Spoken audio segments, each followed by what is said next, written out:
स्वर्गदूत ने क्या सचमुच मरियम से कहा था कि उसका एक बेटा होगा? ल्यूक के पहले अध्याय के 26 से 28 पदों में हम स्वर्गदूत के मरियम के पास आने की कहानी पढ़ते हैं। जब जिब्राइल मरियम के पास यह बताने आया कि वो गर्भवती होगी और ईश्वर के पुत्र को जन्म देगी। मरियम गलील के नाजरेत शहर में रहने वाली एक युवती थी।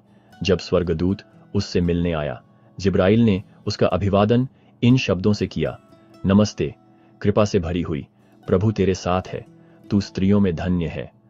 मरियम स्वर्गदूत के शब्दों से बहुत परेशान हुई और सोचने लगी कि इस अभिवादन का क्या मतलब है।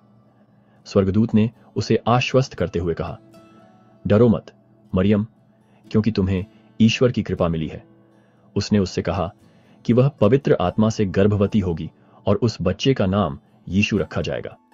जिब्राइल ने बताया कि यीशु महान होगा और उसे परम प्रधान का पुत्र कहा जाएगा और ईश्वर उसे उसके पिता दाऊद का सिंहासन देगा और उसके राज्य का कोई अंत नहीं होगा। मरियम इस खबर से हैरान हुई और उसने पूछा कि यह कैसे हो सकता है, क्योंकि वह कुंवारी है। स्वर्गदूत ने उत्तर दिया कि पवित्र आत्मा उस पर आएगी और परम प्रधान की शक्ति उस पर छा जाएगी, इसलिए जो पवित्र वस्तु तुमसे पैदा होगी उसे ईश्वर का पुत्र कहा जाएगा।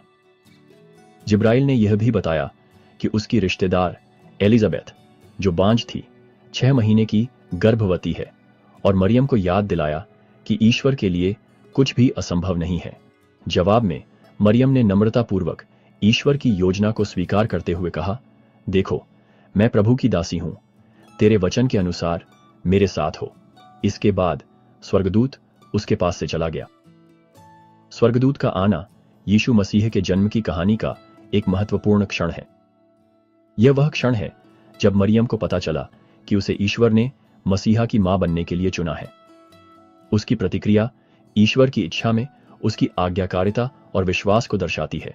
यह कहानी हमें ईश्वर की योजना पर भरोसा करने और उसका पालन करने के महत्व के बारे में सिखाती है, भले ही वह हमारी समझ से परे हो।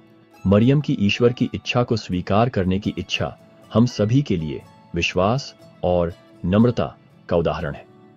इस घटना के माध्यम से हम सीखते हैं कि ईश्वर उन लोगों के माध्यम से महान कार्य कर सकता है जो उस पर भरोसा करने और उसका अनुसरण करने के इच्छुक हैं।